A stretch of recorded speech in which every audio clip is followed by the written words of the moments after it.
So speaking about really sad situations, I mentioned the sort of hypocrisy by this that's brought out by this next case. While the Pope's worrying about stopping, a young priest from offering a traditional Latin mass with Mozart music to a bursting congregation of families.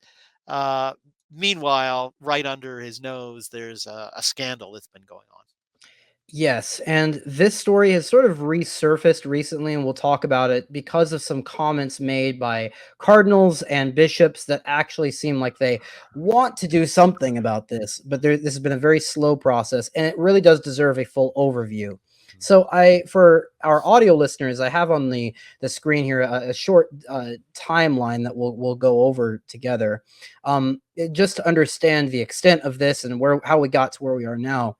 So in 1973, Father Rupnik joined the Jesuits. 1973, and in 1991, and because he was immediately a sort of artistic priest, wanting to get involved in sort of esoteric art things, in 1991 he finished his thesis on Vyacheslav Ivanov. Now, if you look into that, that's a man very interested in esotericism. He died an Eastern Catholic. However, if you do even like a cursory viewing of some of his writings, some of his works, not good entirely.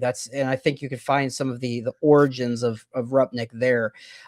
And during the same time, he began his guidance from Cardinal Thomas Spidlick, who is another Jesuit. And that's a connection with Benedict XVI, with John Paul II, who made this man a cardinal. There's sources from an interview that this man lived with Rupnik. And this really starts painting a picture that there's a lot involved here. Now, in 1993, the first reports of psychological and sexual violence date back to these years, and the solution that was found in agreement with the bishop of the local diocese was to remove Rupnik from the community. I'm not going to mention what these different reports were because they're too explicit to even mention, but they involve misconduct with nuns, with religious, with young women, over 20 to 40 of them, of psychological abuse, terrible sexual abuse that goes along with that. Awful. Now, in 1999, he's the Vatican superstar. He's making the interior of the Redemptoris Mater Chapel in the Vatican. He ends up making the Padre Pio shrine. He made the Lourdes facade, the John Paul II National Shrine. All of these are done by his mosaics, which are sort of a faux Byzantine mosaic style. Also in 2009, he was heavily promoted by America Magazine and Father James Martin. I'll have the links to all these things in the description, but it's interesting that you see some crossover there. And the next thing, in 2015, this stuff started coming back to surface, even though the Jesuits managed to keep this under the table in the 90s, doing nothing about this, letting this continue. In 2015, Father Rupnik engaged in major sexual and spiritually manipulative abuse by absolving an Italian novice with whom he had sinned against the Sixth Commandment. Now, that's an excommunicatable offense that somebody commits. You're not allowed to do that. Obviously, you're not allowed to do that. And it's sad that happened after the abuse allegations in the 90s. In March 2020, the Vatican approved Rupnik to preach the Lenten homilies, which he did in the Vatican. And in May 2020, he is excommunicated, and then excommunication is lifted that same month, with restrictions imposed. The Jesuits had done a small investigation after hearing of that 2015 incident. He was excommunicated, and then mysteriously, the excommunication was lifted. Why wasn't the Society of St. Pius X granted that same thing when Archbishop Lefebvre and the 4 bishops were excommunicated, so-called excommunicated? We've had the same thing with, we might have an excommunication coming of Vigano. Will he get the same thing? In a month, the excommunication lifted. I highly doubt it. In 2021, a new investigation is opened up simply because they had too many inquiries, and they had 20 to 40 women making these very similar accusations. 2022, the investigation ends. The results were sent to the CDF, and Pope Francis met with Rupnik. An important note here, really didn't make sense for this to go to the CDF. There are different dicasteries for this that would involve disciplinary measures for Rupnik. It's very strange that this went to the CDF.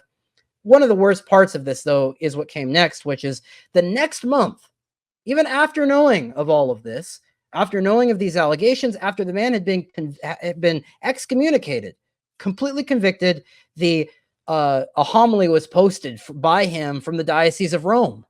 And the Vatican declared that they will not carry out a canonical process because of the statute of limitations that ended in the 90s, they say. So this happens, again, the thing that's wasn't mentioned in the original reports is, of course, he had this going on even in 2015 with this Italian novice. Now, the final page we have here, December 2022, public reports of this started coming out. This major scandal. Everybody starts becoming outraged at this, rightfully. And immediately we start seeing his honorary degrees being taken away, and the man was put in a shameful light, as he should be. June 15th, 2023, he's expelled from the Jesuits, finally, for disobeying superiors after they had compiled a 150-page dossier involving those 20 to 40 women that were abused. And finally, after constant outrage for all of these years, October 2023, almost a year ago now, keep in mind, think of how quickly the Latin Mass suppression moves. October 2023, Pope Francis finally reopened the investigation. Now, the reason why this has come up is because we've had recently, I have on the screen here, an apologia pro Rupnik. There's been a sort of defense of his artistic works being in these Catholic shrines, these Catholic chapels. Of course, it's very offensive for all of these different people being abused. They have to, their favored shrines, Padre Pio, Lourdes, these are things treasured for the Catholic faith. They have to go there and see their abusers' art. That's very creepy, I'll mind you, very strange looking down on them. One of this started with Ruffini, the prefect of the communications. He said, removing, deleting, and destroying art has never been a good choice. We are not talking about the abuse of minors. We are talking about a story that I don't know. I think this is also something that can be inspiring in terms of being a Christian. And when he questioned, he said, quote, do you think that putting away these photos would make us closer to the victims? The journalist said, yes, of course. And he said, I think you're wrong.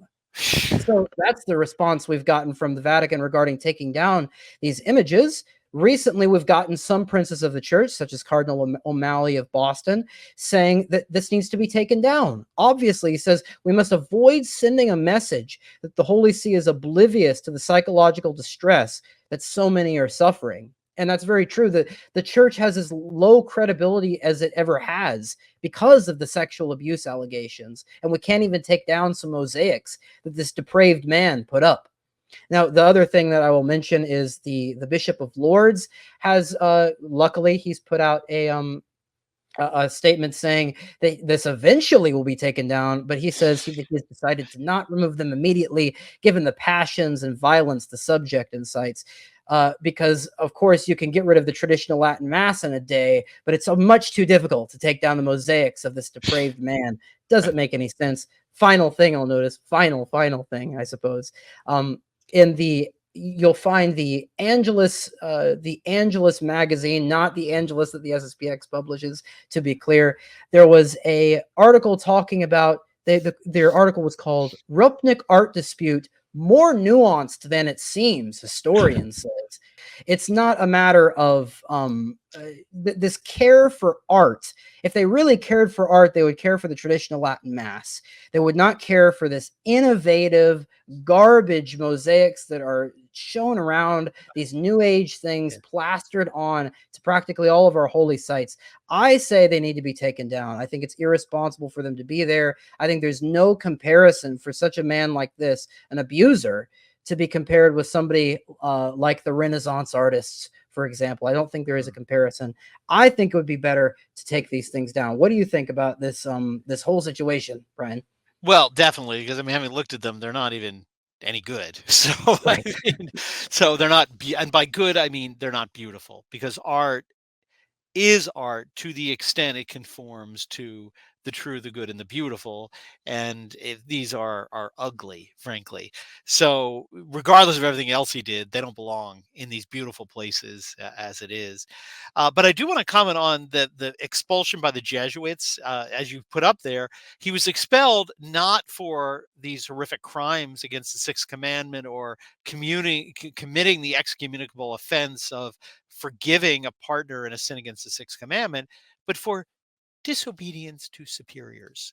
And it reminds me of like when a mafia boss who's, murders, steals, goes to jail for mail fraud, right? Because that's the only thing that's all they can get him on.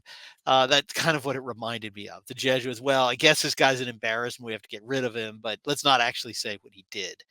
And the utter hypocrisy of Pope Francis, who just seems to want to make this go away, right? All of his words about the people who covered up these things in the past, and now we're not doing it anymore. Is his crocodile tears over it, and every time he can, he closes the investigation, finds a loophole, shuts it down, and I don't believe that excommunication could have been remitted without his approval. There's no way somebody in the Vatican just did that without him knowing about it. So, you're right. He's too busy reviewing a decree written by Roach to suppress the Latin Mass than to deal with this situation. So Yeah, and the sad the day. worst parts I think about this are finding that knowing that these abuses were going on, even just the 2015 Yeah. absolution case, he still made a spiritual guide. He's made Yes. giving the Lenten homilies in the Vatican. That's just completely unacceptable. And Yeah. when it comes to the art itself, I really think there's something to be said about art is an imitation of nature, but it really is also the imitation of the individual's nature.